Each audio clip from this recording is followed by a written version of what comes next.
மே 20 இலங்கையினுடைய பிரதமர் ஹரணி அமரசூரியவும் மகளிர் விவகார அமைச்சர் சரோஜா போல்ராஜ் அவர்களும் கலந்து கொண்ட நிகழ்வு லண்டனில் இடம்பெற்றது. அதன் முதற் பாகதியை நீங்கள் முன்னரே கேட்டிருப்பீங்கள். மகளிர் விவகார அமைச்சர் போல்ராஜ் அவர்கள் பல்வேறு கருத்துக்களை வெளியிட்டிருந்தார். இந்த பதிவில் பிரதமர் ஹரணி அமரசூரிய என்ன பேசுகின்றார் என்பதை பார்க்க இருக்கிறோம். அவர் குறிப்பாக தன்னுடைய உரையை நாங்கள் ஒரு ஃபெயில்டான சிஸ்டத்தை நாங்கள் பொறுப்படுத்ததாக குறிப்பிட்டிருந்தார். அதாவது ஒரு பாழாப்போன ஒரு நாட்டை கையேற்றிருப்பதாக குறிப்பிட்டிருந்தார். அதனை மீள கட்டமைப்பது தொடர்பில் தாங்கள் கூடுதலான கவனம் செலுத்துவதாகவும் இதற்கு குறுகிய கால, இடைக்கால, நீண்டகால திட்டங்களை வகுத்து அதன்படி செயற்படுவதாகவும் ஹரணி அமரசூரிய தனது உரையில் கூறியிருந்தார். ஹரணி அமரசூரியோடைய பல பதில்கள் எதிர்க்கட்சிகளுடைய பல கேள்விகளுக்கான பதில்களாகவும் பல்வேறு விமர்சனங்கள், அரசை பற்றி வருகின்ற பல்வேறு விமர்சனங்களுக்கான பதில்களாகவும் அமைந்திருந்தது. பல்வேறு புள்ளி விவரங்களையும் குறிப்பிட்டு அவர் தனது வாதங்களை வைத்திருந்தார். நீங்கள் அவருடைய விடயங்களை இப்பொழுது கேட்கலாம். Many of our ministries, many of our institutions were not functioning. So we inherited this flawed system, this system that was broken down in many ways. So our journey towards the kind of renaissance, the kind of reconstruction that the people expect, that our citizens expect from us, have short-term, medium-term and long-term strategies that we need to put in place. So this journey we have begun. අපිට මූලික වශයෙන් අපිට අවශ්‍ය වුණේ අපේ පළවෙනි අවුරුද්දේ තාවරක්‍ය ආර්ථික. ஹரணி அமரசூரிய தன்னுடைய உரையில் சொல்கிறார், தாங்கள் ஒரு 4 பேர் மட்டுமே பாராளுமன்ற அனுபவத்தை பெற்றிருந்தவர்கள். 139 பாராளுமன்ற உறுப்பினர்கள் 4 பேர் தான் அனுபவமுடையவர்கள் தான். 135 பேர் எல்போட்டர்களாக என்று பாராளுமன்றத்திலேயே பலர் நளினம் பண்ணியிருந்தார்கள். அதனை சுட்டிக்காட்டிய அவர் அப்படி இருந்த தாங்கள் பல்வேறு சவால்களை எதிர்கொண்டதை ஒரு பெருமையாக அங்கு குறிப்பிட்டிருந்தார். குறிப்பாக இந்த பொருளாதாரத்தில் அரசு ஒன்று வீழ்ந்திருந்த பொருளாதார நாட்டை, ஒரு வங்குரோத்து நிலையில் இருந்த பொருளாதார நாட்டை பொறுப்படுத்தி கொண்டது. அதற்கு பிறகு அவர்கள் எதிர்பார்க்காத வகையில் டித்வா புயல் தாக்கி நாட்டினுடைய பொருளாதாரம் பெருமளவில் பாதிக்கப்பட்டது. அதனைத் தொடர்ந்து மத்திய கிழக்கு நாட்டில் ஏற்பட்டுள்ள யுத்த நிலவரங்கள் இலங்கையை மிக கடுமையாக பாதித்திருந்தன. இதை நாங்கள் எப்படி பார்க்கணும் என்றால், அண்மையில் IMF, இன்டர்நேஷ்னல் மானிட்டரி ஃபண்டு, அவர்களுடைய எதிர்ப்பு கூறலின்படி அடுத்த ஆண்டு 5% இருக்கக்கூடிய GDP, gross domestic product இப்போ 3% இருக்கும் என்று அவர்கள் கணிப்பீடு செய்திருக்கிறார்கள். இலங்கை அரசாங்கம் அது 7% வளரலாம் என்று கூட எதிர்பார்த்திருந்தது. ஸோ இந்த விடயங்கள் தொடர்பில் அவர் புள்ளி விவரங்களோடு இதை பகிர்ந்து கொண்டிருந்தார். அடுத்தது இலங்கை என்ற தலா வருமானம் அதிகரித்திருக்கின்றது, மொத்த தேசிய உற்பத்தி அதிகரித்திருக்கின்றது, உல்லாச பயணிகளின் எண்ணிக்கை அதிகரித்திருக்கின்றது. இதன் மூலமாக அரசு இந்த நெருக்கடிகள் வந்த பொழுதும், பொருளாதார நெருக்கடிகள் வந்த பொழுதும், டித்வா புயலோ அல்லது மத்திய கிழக்கு நாடுகளில் ஏற்பட்ட நிலைமையோ வந்த பொழுதிலும் அரசு அதனை சமாளிக்கக்கூடியதாக இருப்பதாக அந்த அரங்கில் தெரிவித்திருந்தார். இப்பொழுது நீங்கள் அவருடைய மொழியிலேயே அதனை கேட்கலாம். All kinds of scaremongering stories were spread about us. So there was even though people voted for us in their numbers, there were still concerns about what kind of government we might be. The 159 new people in government, only, as Sarah said, only 4 of us had previous experience in governance. Of course, our president and our foreign minister have had years of experience in parliament, but in governance, apart from 4 of our current cabinet, all of us were very new. All of us were brand new to the art of governance. So building confidence in our government was one of our top priorities. It is with that intention that we focused in our first year on stabilizing the economy that had gone through such an upheaval in previous years. So what can we say about our first year in power? And I would like to let the numbers speak for itself. After years of low growth, we are now on a recovery, on a trajectory of recovery. Our macroeconomic situation has improved. We have been able to lower inflation. We are showing stronger fiscal performance, and we are showing growth in many areas. In 2025, we were able to achieve a growth of 5% in both 2024 and 2025. Our target for this year was 7 to 8%, and we're still hopeful. But global conditions are sometimes beyond our control, but we are still hopeful that we will be able to meet those targets for this year as well. GDP increased from 30.1 trillion in 2024 to 32.8 trillion, almost to 33 trillion in 2025. Per capita GDP improved from, we are now at 5,000, just over $5,000 per capita. We hit the 5,000 mark in 2025. We've shown a growth in our three main economic sectors, in agriculture, in industry, and in services. The highest growth was actually in the industrial sector, which showed almost an 8% growth in 2025. Our external sector statistics are also showing fairly healthy, showing a healthy picture. Our official reserves have increased. Workers' remittances increased in 2025 by almost 2 billion. Tourist arrivals, we recorded the highest tourist arrivals in 2025. This was despite Ditwa hitting us right in the middle of our tourist season. Ditwa hit us towards the end of November 2025, which is the peak tourism season, and we still managed to record the highest number of tourist arrivals for 2025. Our primary surplus has increased. The rupee remains steady in 2025. We are facing pressures on the rupee right now with the fluctuation experiencing in the energy market, but we're still managing it.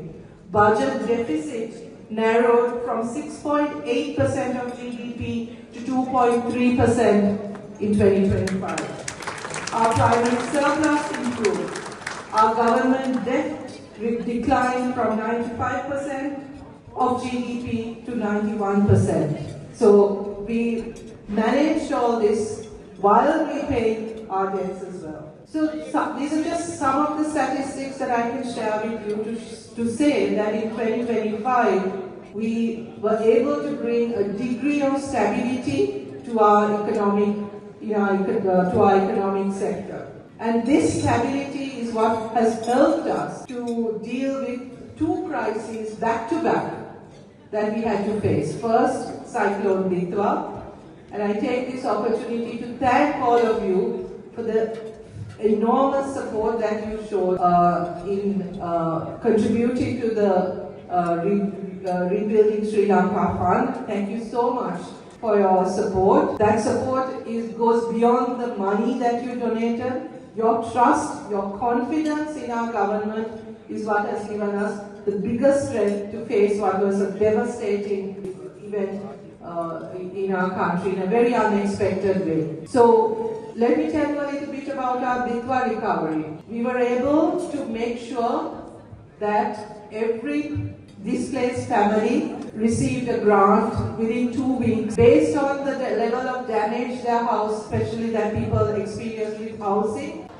இந்த டித்வா புயல் மற்றும் தற்பொழுது சர்வதேசத்தில் ஏற்பட்டுள்ள நிலைமைகள் பற்றி பேசிய பிரதமர் அமரசூரிய டித்வா புயலால் கண்டி நுவரெலியா போன்ற மாவட்டங்கள் பெரிதும் பாதிக்கப்பட்ட விஷயங்களை சொன்னதோடு இந்த பாதிக்கப்பட்ட மலையக மக்களுடைய நிலைமை வாழ்நிலை குறைந்தபட்சம் ஒருபடியாவது மேம்படுத்துவதில் தாங்கள் உறுதியாக இருப்பதாக குறிப்பிட்டிருந்தார். குறிப்பாக அவர்களுடைய வீடு காணி பிரச்சனை என்பது மிக சிக்கலான பிரச்சனை. அதனை அவர்களுக்கு வழங்குவதற்கு ஆன அந்த காலகட்டம் இன்னும் தேவைப்படுகிறது என்று குறிப்பிட்ட அவர் தாங்கள் சகல முயற்சிகளையும் எடுத்து வருவதாகவும் அதனை அவர்களுக்கு வழங்குவதற்கான சகல முயற்சிகளையும் எடுத்து வருவதாகவும் தெரிவித்திருந்தார். மேலும் மத்திய கிழக்கில் நடக்கின்ற பிரச்சனைகளில் வந்து தாங்கள் ஒரு அணிசேரா நிலைமையில இருந்து கொண்டு நாட்டை பெரும் பாதிப்புக்கும் உள்ளாக்காமல் அந்த பொருளாதார நெருக்கடி நாட்டை பாதிக்காத வகையில் வந்து நாட்டை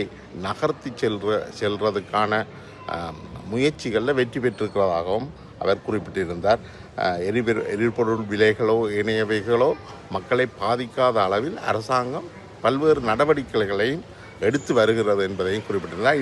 இந்த சிக்கல் வந்து அனைத்து நாடுகளுக்கும் பாதிப்பாக இருந்த போதிலும் எமது நாட்டு மக்கள் அதனால் பாதிக்கப்படாத வகையில் தங்களுடைய அரசியல் நகர்வுகளை நகர்த்தி வருவதாக குறிப்பிட்டிருந்தார். இதனை எதிர்க்கட்சிகள் வந்து தங்களுக்கு சாதகமாக பயன்படுத்தும் நிலைமையை அரசாங்கம் எவ்வாறு தவிர்த்து மக்களை தங்களோடு சேர்த்து நகர்த்துவது பற்றியும் அதில் குறிப்பிட்டிருந்தார். அவருடைய இந்த உரையை நீங்கள் தொடர்ந்து கேட்கலாம். To rebuild their homes or to rebuild brand new homes altogether. As you know, it's a Norelia and Kandy districts that were the worst hit, and there are many houses that need to be rebuilt. Over 6,000 houses that were completely damaged. Many more houses that need to be relocated, because unfortunately we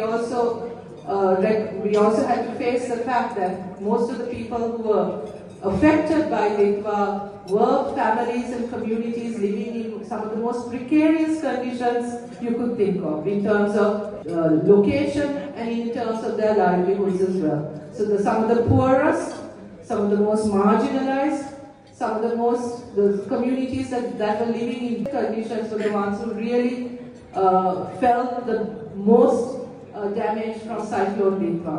So as our President announced, as soon after the crisis, one of our intentions in the post-Ditwa recovery is that we will make sure that the lives of people who are affected by Ditwa will be improved at least by one step more than the kind of living conditions that they had to live with previous to the cyclone. So we are not just putting people back into their same condition, we want to make their lives better.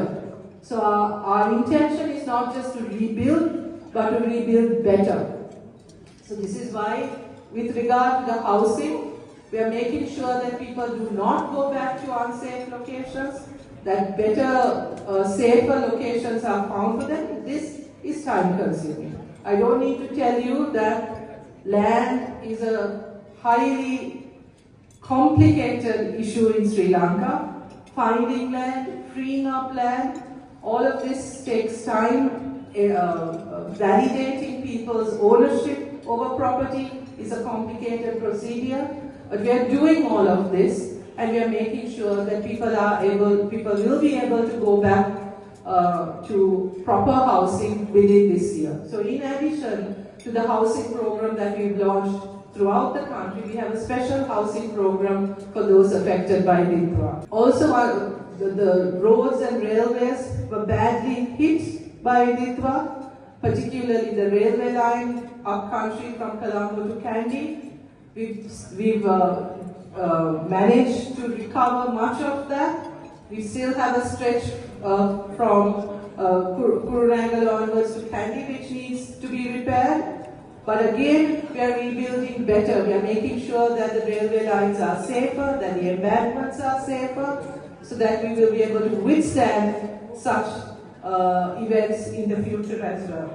தொடர்ந்து பேசிய பிரதமர் ஹரணி அமரசூரிய, நாட்டில் ஏற்பட்டுகின்ற இந்த பொருளாதார அபிவிருத்தி என்பது வந்து ஏற்கனவே ஏற்பட்ட இந்த பொருளாதார நெருக்கடிகள் தித்வா புயலை பாதிக்கப்படாமல் செய்ததோடு அரசாங்கம் வந்து அரசியல் ரீதியாகவும் எந்த ஒரு அணியுடையும் சேராமல் இருந்து கொண்டு நாட்டை நகர்த்தி செல்வதாக குறிப்பிட்டிருந்தார். குறிப்பாக அவர் அந்த ஈரானுடைய மாலுமிகள் காப்பாற்றப்பட்ட விவகாரத்தை சுட்டிக்காட்டிய அவர் அரசு வந்து ஒரு மனிதாபிமான நோக்கோடு பல்வேறு சிக்கலான அரசியல் தாக்கத்தையும் தவிர்த்திருந்ததாக குறிப்பிட்டிருந்தார். அது பற்றி மேலும் குறிப்பிடுகின்ற பொழுது இந்த நிலையிலையும் வந்து அரசு சர்வதேசத்தினுடைய நம்பிக்கையை பெற்று இன்றைக்கும் சர்வதேச ரீதியாக உல்லாச பயணிகள் பல்வேறு நாடுகளில் இருந்தும் இலங்கைக்கு வருகின்ற எண்ணிக்கை தொடர்ந்தும் அதிகரித்து வருவதாக குறிப்பிட்டார். குறிப்பிட்டிருந்தார். குறிப்பாக டித்வா புயல் காலகட்டங்களில் பல்வேறு உதவி திட்டங்கள் கிடைக்கப்பெற்றதோடு பல்வேறு நாடுகளில் இருந்தும் தொடர்ந்தும் உல்லாச பயணிகள் வருகை தருவதை அதிகரித்துள்ளதாகவும் அவர் கூறுகின்றார். இது தங்களுக்கு கிடைத்த மிகப்பெரிய வெற்றியாகவும் இவர் இதில் குறிப்பிட்டிருந்தார். இந்த மோசமான தன்னித்தன அரசியல் கலாச்சாரம் ஒன்று நாட்டில் இருப்பதை பற்றி குறிப்பிட்ட அவர், அதாவது இலங்கையில் கடந்த காலங்களில் அரசியல்வாதிகள் நீதித்துறையோடு இணைந்து பல்வேறு நீதிக்கு புறம்பாக நடந்து கொண்டதை சுட்டிக்காட்டினதோடு அந்த சண்டித்தன கலாச்சாரத்தை தங்களுடைய அரசு குறைத்திருக்கின்றது. அதை மேலும் தடுப்பதற்கான முயற்சிகளையும் எடுத்திருப்பதாகவும் அவர் அங்கு சுட்டி காட்டினார். அதை நீங்கள் தொடர்ந்து கேட்கலாம். As much as possible, and once again we were able to do that because we managed the economy in a way that we will be able to sustain some of the economic wins that we have gained in 2025. We have been able to strengthen our international relations. I think the way our president handled certain events that took place around the Middle East conflict with the Iranian ship, that will always uphold humanitarian values, that we protected that image while maintaining neutrality, while not taking sides in the Middle East conflict. That, I think, was something that required a lot of diplomacy on the part of our president, on the part of our foreign minister, who worked very hard to make sure that our country was kept safe, but that we also respected humanitarian international laws as well as we were duty bound by our commitments, by our international commitments. We have also managed, I think, personally for me, I think our biggest win has been the change in the political culture that we have been able to normalize in Sri Lanka, that good behavior by your elected representatives, by politicians, should not be an exception but the norm. It's become so normalized to the extent now that people don't even comment on it, people don't even notice the fact that we no longer have politicians walking around like thugs, behaving like thugs, wasting public money or engaging in corruption. This is normalized. And I think and I'm very confident that because our citizens will not allow that. Because now this is what is normal and anything else will not be acceptable anymore in our country. So I think that is one of our biggest wins. That and the rule of law, where no one is an exception, everyone is treated equally before the law. அங்கு தொடர்ந்து உரையாற்றிய பிரதமர் அமரசூரிய நாட்டினுடைய நிலைமைகளில் குறிப்பாக இனவாதத்தை இல்லாத நாட்டை உருவாக்குவதில் தாங்கள் மிக உறுதியாக நிற்பதை அழுத்தம் திருத்தமாக குறிப்பிட்டார். அதற்கு தாங்கள் இந்த 1981ஆம் ஆண்டு இந்த நூலக எரிப்பு சம்பவம் பற்றி அது எவ்வளவு மோசமான செயல்பாடு என்பதை பற்றி சுட்டிக்காட்டிய அவர், இவ்வாறான ஒரு நிகழ்வு இலங்கையில் மீள நிகழாதவாறு இலங்கையில் இருக்கிற எந்த ஒரு பிரஜையும் தன்னை ஒரு மூன்றாந்தர பிரஜையாக கருத முடியாத அளவுக்கு நாட்டை இனவாதத்தை துப்புரவுக்கு இல்லாமல் பண்ணுவதில் தாங்கள் மிக தெளிவாகவும் இருப்பதாகவும் அவர் தன்னுடைய அந்த உரையில் குறிப்பிட்டிருந்தார். அதற்காக இலங்கையிலே சமாதான சகவாழ்வு உறுதிப்படுத்துவதற்கான நடவடிக்கைகளில் தாங்கள் மிக தீவிரமாக ஈடுபட்டிருப்பதாகவும், பொறுப்புக்கூறல் விடயங்களில் மீளுறவாக்கலை உறுதிப்படுத்துகிறது போன்ற விடயங்களில் தாங்கள் மிக அக்கறை எடுத்துக்கொள்வதாகவும் அதை நோக்கிய அபிவிருத்தி திட்டங்களை தாங்கள் முன்னெடுத்து வருவதாகவும் குறிப்பிட்டிருக்கின்றார். தாங்கள் எப்பொழுதும் ஆதாரங்களின் அடிப்படையிலும் புள்ளி விவரங்களின் அடிப்படையிலும் தான் அபிவிருத்தி திட்டங்களை மேற்கொண்டு வருவதாக குறிப்பிட்ட அவர், அபிவிருத்தி திட்டங்கள் அப்பிரதேச மக்களுடைய ஒத்துழைப்போடு தான் இடம்பெறும் என்பதையும் அங்கு சுட்டி காட்டியிருந்தார். அவருடைய உரையை நீங்கள் தொடர்ந்து கேட்கலாம். Every right to say what they do, what they say. All we ask of them is that they speak the truth and that they don't distort facts or that they don't come up with complete lies in order to score political points.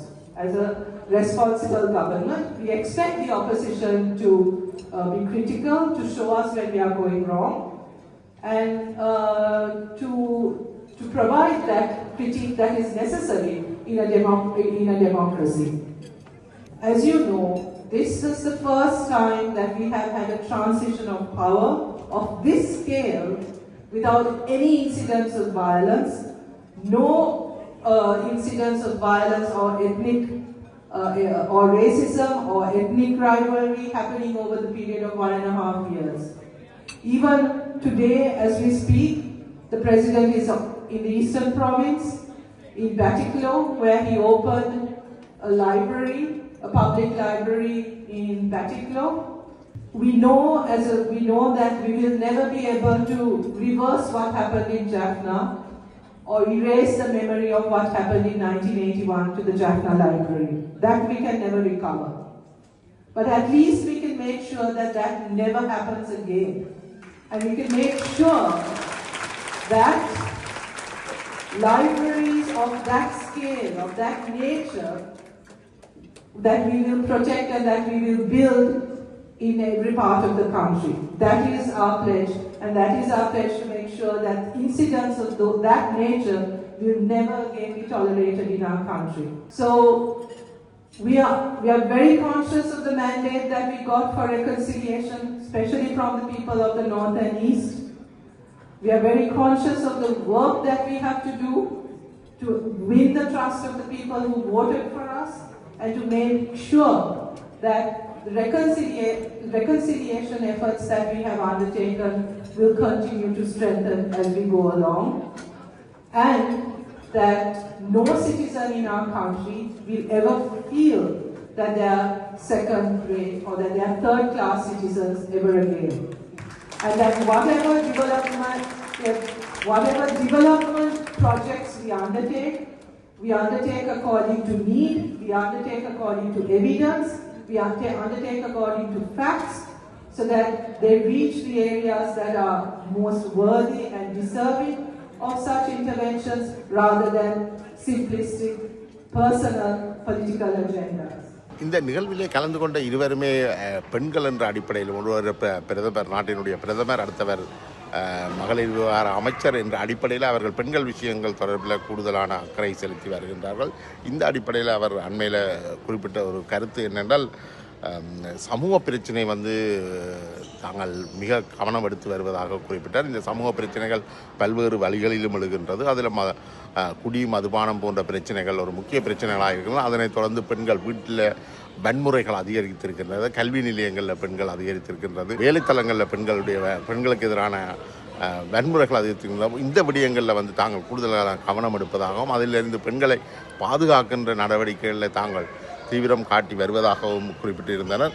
அத்தோடு இந்த பெண்கள் தங்களை தாங்களே காயப்படுத்துகின்றது, சிறுவர்கள் பாதிக்கப்படுவது போன்ற விஷயங்கள் எல்லாம் தாங்கள் கூடுதல் அக்கறை கொண்டிருப்பதாகவும் தற்பொழுது பெண்களுக்கான குழுக்கள் அமைக்கப்பட்டு இருப்பதையும் அவர் அங்கு சுட்டி காட்டியிருந்தார். இந்த விஷயத்தில் நாங்கள் இன்னொன்று காய்க்கணும். அண்மை காலமாக இந்த பெண்களுக்கு எதிரான வன்முறைகள் தமிழ் பாராளுமன்ற உறுப்பினர் அர்ஜுனா உட்பட மற்றும் பாராளுமன்ற உறுப்பினர்கள் பெண்களை இழிவாக பாராளுமன்றத்திலேயே பேசுகின்ற போக்குகளை நாங்கள் பார்த்துருக்கோம். அதே போல் நீங்கள் தேசிய கட்சிகளில் இருந்தும் பெண்களுக்கு எதிரான அபிப்பிராயங்கள் வந்திருக்கின்றது. அந்த பாடமாற்றத்தை அனுமதிக்காத நிலைமைகளையும் பார்த்துக்கிறோம். பிரதமர் ஹரணி அமரசூரியவையே கொச்சைப்படுத்துகின்ற விதமாக பல்வேறு விஷயங்களும் வெளியில் வந்திருந்ததை நீங்கள் பார்த்திருப்பீங்கள். இது தொடர்பாகவும் அவர் தன்னுடைய கருத்துக்களை மிக ஆணித்தரமாக வெளியிட்டிருந்தார். அடுத்ததாக இந்த பாராளுமன்றத்தில் நிறைய பெண்கள் தெரிவு செய்யப்பட்டிருக்கிறார்கள். இந்த பெண்கள் பாராளுமன்ற உறுப்பினர்கள் குழுக்களை அமைச்சிருக்கிறார்கள். அந்த குழுக்களுக்கு ஊடாக பராமரிப்பு தொழிலில் ஈடுபட்டவர்களுடைய சுயமரியாதை, கௌரவம் போன்றவற்றை பாதுகாக்கின்ற நடவடிக்கைகள் எடுக்கப்பட்டிருக்கு.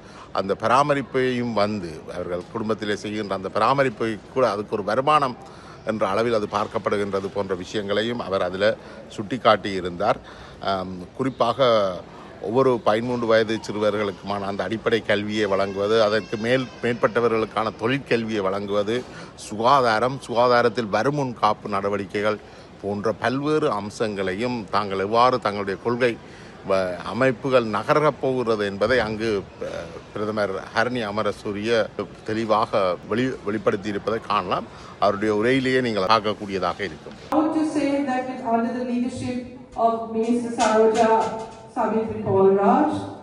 For the first time, our parliament, the Women's Caucus, presented a motion to put in place a policy on the care economy. This is something that we have been talking about for many years in the run-up to the elections as well, to recognize paid and unpaid care work that our women and men, but mostly women, do. And we are in the process of developing a policy that will enhance child care facilities, elder care facilities, better social protection programs, and to make and to recognize the contribution of unpaid care work to the economy and to how women's lives are organized and the kinds of choices that the women make in their professional lives, in their education, in all of these spheres. So this is something that I think is a first, even regionally, where such a policy is being put together. We have increased our investments in public infrastructure when it comes to childcare, when it comes to daycare facilities. Again, Minister Savitri is leading that effort. And of course, one of our biggest investments is in education and health. In health, we have started really strengthening grassroots primary health care, focusing on preventive health care. I think Indunil knows a lot more about it because we were part of the policy making team for our health policy, but we are investing in primary health care and in preventative health care, because we are moving very alarmingly towards non-communicable diseases, diabetes, heart problems, and I look at all the fried food on our table and I'm not surprised why we are dealing with so many heart attacks in our country. We love our short eats, so not good for our health. But and a worrying tendency of young men particularly in their 40s, 30s and 40s to be younger. How you would like to see it change? And we are getting things in order. One of the main things that we are trying to do is to focus on general education from early childhood education right up to 13 years of education, to make sure that we are shifting from a model that focused on examinations to focus on a model that's actually about ensuring that every child completes 13 years with a set of skills, with a set of competencies, and with a good sense about what they want to be in the pathways that they want to follow in the future. So one of the big changes that we are introducing is a vocational pathway starting in grade 9, where young people will be allowed to choose between a more academic pathway or a vocational pathway. The vocational pathway will have many options. We are proposing a model that is somewhat similar to the model followed in some of the European countries, where there's a dual track, where you complete your main subjects in school, but you also do your vocational training in industry or in vocational institutions. So we are building centers of excellence for vocational training in each of our districts. We are investing heavily in ensuring that the schools have the infrastructure necessary for this transformation. We are digitalizing the administration of education. We are introducing digital education to schools gradually and very carefully. But by the end of this year, we hope that all 6,000 secondary education 6,000 odd schools providing secondary education will have the digital facility. மேலும் அங்கு உரையாற்றிய பிரதமர் ஹரணி அமரசூரிய தற்பொழுதுள்ள நாட்டினுடைய நிலவரங்கள் இப்படி விவசாய உற்பத்தி போன்ற விடயங்களில் தாங்கள் கூடுதல் கவனம் எடுத்திருப்பதை சுட்டிக்காட்டியதுடன் நாட்டை தன்னிறைவு நோக்கி நகர்த்த வேண்டிய தேவையை அவர் அங்கு வலியுறுத்தி குறிப்பிட்டார். அதை நோக்கி தாங்கள் செல்வதாகவும் உணவு பாதுகாப்பு, எரிபொருள் பாதுகாப்பு போன்ற விடயங்களை தாங்கள் கவனத்தில் எடுத்திருப்பதாகவும் தெரிவித்த அவர், தற்பொழுது சர்வதேச ஒழுங்கமைப்புன்றது சட்ட விதிகளுக்கு புறம்பானதாக இயங்கிக் கொண்டிருக்கிறது. அது தங்களுடைய கட்டுப்பாட்டில் இல்லை. அப்படி இருந்த பொழுதும் அவ்வாறான சட்டத்துக்கு புறம்பாக சர்வதேசம் இயங்குகின்ற ஒரு சூழலில் தாங்கள் இலங்கையை ஏதோ ஒரு வகையில் பாதுகாத்து வருவதாகவும், இலங்கை தங்களுடைய மக்கள் பாதிக்கப்படாமல் இருக்கின்ற வகையில் அரசியலை நகர்த்துவதாகவும் குறிப்பிட்டு இருந்தார். பல்வேறு விடயங்கள் தங்களுடைய கட்டுப்பாட்டில் இல்லை என்பதையும் தற்போதைய சர்வதேச சூழல் தொடர்பில் அவர் அதனை வெளிப்படுத்தி இருந்ததும் குறிப்பிடத்தக்கது. அவருடைய மொழியிலேயே நீங்கள் அதனை கேட்கலாம்.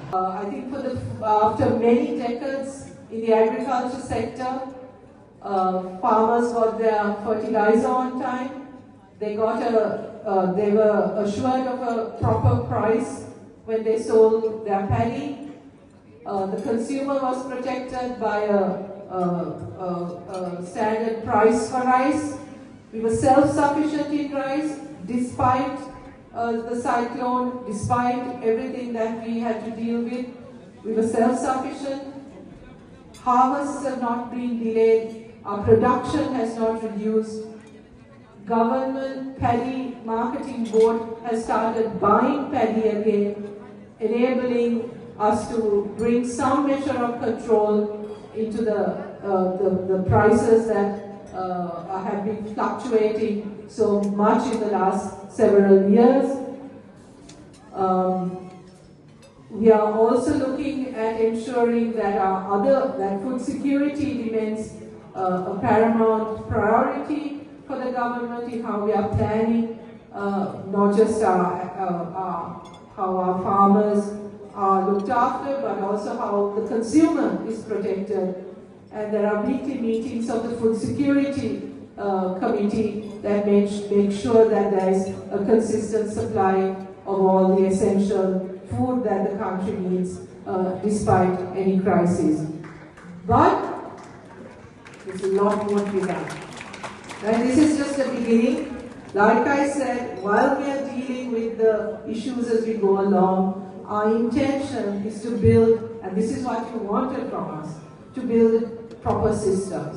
Proper systems that are not dependent on individuals, but that systems run because the systems work, because there are rules in place, because there are procedures in place, because the law of work functions, and that the rule of law is upheld, and citizens have confidence in these institutions and systems.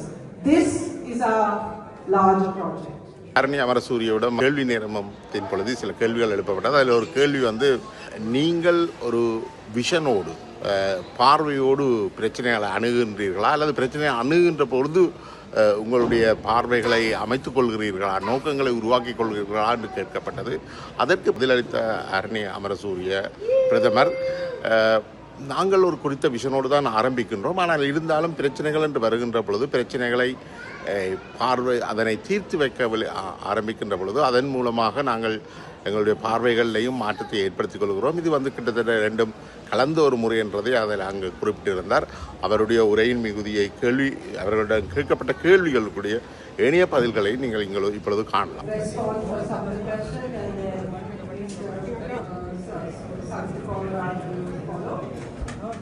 There was a question raised about whether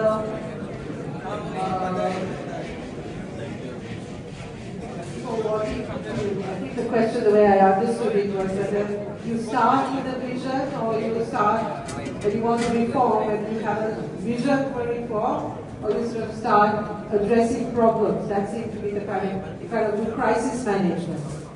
I think you can do a bit of both. You can't be on a transformative agenda without a vision, but a transformative agenda which is only visionary will not be practical either, because you also have to deal with everyday realities and problems and manage those as you go along. So I would say both.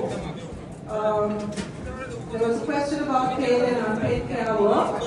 What we have done so far in relation to that, as mentioned, we're now in the process of drafting a policy on the care economy. This motion was put forward by the Women's Caucus in Parliament recently. Additionally, while the policy work is being done, we're also investing significantly in childcare, elder care, in the social infrastructure that will take some of the burden off unpaid care work. We're also talking about recognizing unpaid care work as part of women's labor, so that there's value placed on it and that it's recognized as productive work in the economy. Once we have the policy in place, I think there will be more work that will follow once we get that through as well. Yes, we haven't given up on constitutional reform. This is something that is part of our mandate, and that is something that we will honor. The work is underway, but I don't think we can put a date or something like that, and I'm certainly not going to commit to a date now at this moment without really putting in some of the work that is necessary. I think as a party we have been consistent about the kind of democracy we want, the kind of executive and the problems that we've had with the executive presidency, but do not forget that we are also the government that has removed many of the privileges and power accruing to the executive presidency already, that we have through the reforms that we have already put in place, where there's much more of a check and balance, and many of the privileges of the president has already been removed. With regard to Samina's situation, once again, our concern is with her well-being, her safety, and her protection. This is paramount for us. And our foreign ministry and our foreign minister is focusing on that, is working on that. I don't think we will make pronouncements for the sake of making pronouncements. Our focus here is on making sure she's safe, not scoring points of any of this to get political mileage out of this. Our duty is to protect our citizens, and that will always be paramount, and I think that's the focus of the foreign ministry right now as well. How can you help Sri Lanka? I think what you're doing already is fantastic. This kind of support, this kind of also standing up for the values that this government is trying to promote within the work that we are doing. Of unity, of reconciliation, of respect for law, rule of law, democracy. I think making sure that these are the kinds of ideals that we live by is also critically important, and that's why dialogue and conversations and what you do is so important, and what you're doing right now is so important, because I think Minister Savitri will agree with me that it's easy to talk of reform in the abstract. இங்கு கேள்விகளுக்கு பதிலளித்த பிரதமர் ஹரணி அமரசூரிய வெவ்வேறு கேள்விகளுக்கும் பதிலளித்தார். அதில் குறிப்பாக அரசாங்கம் தொடர்ச்சியாக இந்த நீதித்துறையையும் சட்டவாக்கத்தையும் வெவ்வேறாக நடத்துவதில் பல்வேறு முயற்சிகளை எடுத்து வருகின்றது. பழைய அரசுகள் ஆட்சியாளர்கள் நீதித்துறையில் தலையிட்டு பல்வேறு வழக்குகளையும் வெளியே தூக்கி போட்டிருந்தார்கள். அதனை எல்லாம் தாங்கள் தற்பொழுது கணக்கில் எடுத்து அவற்றுக்கான நீதியை கிடைக்க செய்வதில் தாங்கள் தொடர்ந்தும் செயற்பட்டு வருவதாக குறிப்பிட்ட அவர், நீதி தன்னிச்சையாக சுயாதீனமாகவும் சுதந்திரமாகவும் இயங்குவதற்கான நடைமுறைகளை தாங்கள் உறுதிப்படுத்தி வருவதாக குறிப்பிட்டிருந்தார். அத்தோடு கல்வியை பொறுத்தவரையில் மகாபோல் 5000 வழங்கப்பட்ட மகாபோல தற்பொழுது 10,000 அதிகரிக்கப்பட்டிருக்கிறது. மாணவர்களுக்கு பல்வேறு விதமான உதவி திட்டங்களையும் கிடைப்பதற்கான ஏற்பாடுகளை அரசு செய்து வருகின்றது. அதோட வீடமைப்பு திட்டம் போன்ற விடயங்களையும் அரசு மக்களுக்கு தேவையான அனைத்து வசதிகளையும் செய்து வருகின்றது போன்ற விடயங்களையும் அங்கு உறுதிப்படுத்தி இருந்தார். அது மட்டுமல்லாமல் எதிர்காலத்தில் தாங்கள் பல்வேறு நடவடிக்கைகளையும் தாங்கள் குறிப்பிட்ட மக்களுக்கு கொடுத்த வாக்குறுதிகள் அனைத்தும் நிறைவேற்றப்படும். குறிப்பாக தோட்ட தொழிலாளர்கள் வழங்கிய வாக்குறுதிகளை, குறிப்பாக அந்த சம்பள உயர்வு, அவர்களுடைய சம்பள உயர்வுகளை தாங்கள் உறுதிப்படுத்தி இருக்கிறோம். இவ்வாறான பல்வேறு திட்டங்களையும் 75 ஆண்டுகால சுதந்திரத்துக்கு பின் தேசிய மக்கள் சக்தி மட்டுமே அதை உறுதிப்படுத்தி இருக்கிறது. ஆனால் இந்த 18 மாதங்கள் தங்களுக்கு போதாது, இன்னும் காலங்கள் இருக்கின்றது. அவற்றை தாங்கள் ஒவ்வொன்றாக படிப்படியாக நிறைவு செய்வோம் என்பதையும் குறிப்பிட்டிருந்தார். குறிப்பாக இனவாதத்துக்கு ஒரு முற்றுப்புள்ளி வைக்க வேண்டும் என்பதையும் அங்கு அழுத்தம் திருத்தமாக குறிப்பிட்டிருந்தார். ஏனைய பதில்களையும் நீங்கள் இப்பொழுது கேட்கலாம். That people will feel the impact of the investigations that have been undertaken. I understand the impatience, but we have to let the law run its course. We cannot politically intervene in those kinds of matters. Then we would be violating one of the very principles on which we run our government also.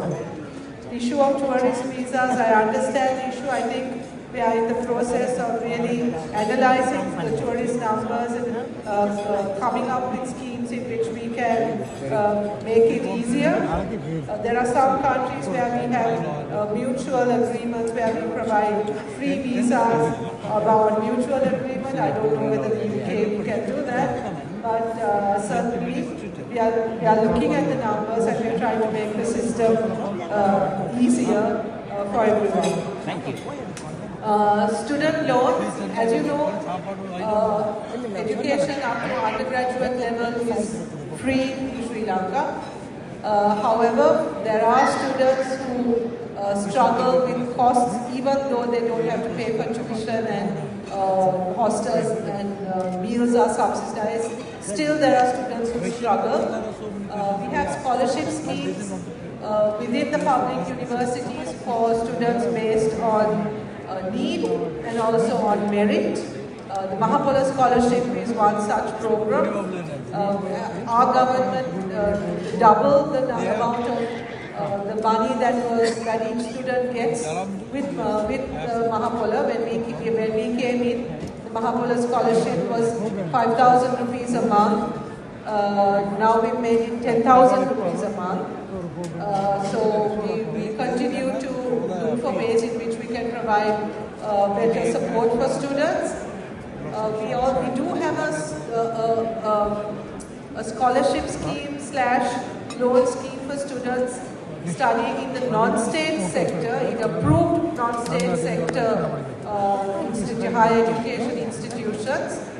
This is also managed by the government, but we are thinking of extending this to students who are also studying in the vocational education sector in higher education. But there are many scholarship schemes that are already universities are individual universities are managing, and I'm sure if you get in touch with the UGC or you get in touch with the Secretary Ministry of Ministry of Education, there can be more ways in which you can support these scholarship programs. Safeguarding, I think this is something again that Minister Saroja is working on. The whole sort of child protection care sector needs better regulation, better sort of training and or sort of ensuring of the quality of the services that we provide. These are the kinds of systemic long-term reforms that are necessary, professionalizing those sectors so that the safety of those receiving care is guaranteed, but also that the professional integrity of those in the sector is also improved and managed better. But I'm sure that there's much more work that is in the cards, which maybe someone will be able to talk about. Cost of living, someone asked about the minimum wage. The minimum wage when we came into power was 20,000. Yeah. It was 25,000. We have raised the minimum wage in the public sector to 37,000 monthly. We have requested the private sector to also raise the wage accordingly. After years of battle, we managed to increase the wages of the Malayalam community or those working in the plantations to 2,000.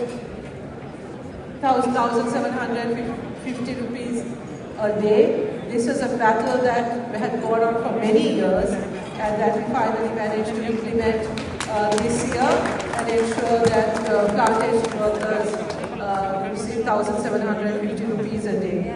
So yes, the cost of living is something that we keep battling, and this is where I spoke about some of the measures that we are taking in order to cushion the effects of the cost of living on some of the poorer or vulnerable sections of communities through subsidies, targeted subsidies, but also targeted welfare programs such as Radamara, which we've expanded and which the duration or the period during which you receive the welfare benefit also we have increased. பிரதமர் ஹரணி அமரசூரியவும் மகளிர் விவகார அமைச்சர் சரோஜா போல்ராஜு கலந்து கொண்ட நிகழ்வு இனிதே நிறைவேறியது. மக்கள் பல்வேறு கேள்விகளை கேட்டார்கள். மக்கள் தாங்களே பணத்தை செலுத்தி உணவு பானங்களையும் அருந்திக் கொண்டார்கள். ஒரு அரசியல் விவகார கூட்டமாக இந்நிகழ்வு இலங்கையர்களுடைய ஒரு நிகழ்வாக இந்நிகழ்வு இனிதே நடைபெற்றது. மீண்டும் அடுத்த காணொளியில் சந்திப்போம். நன்றி.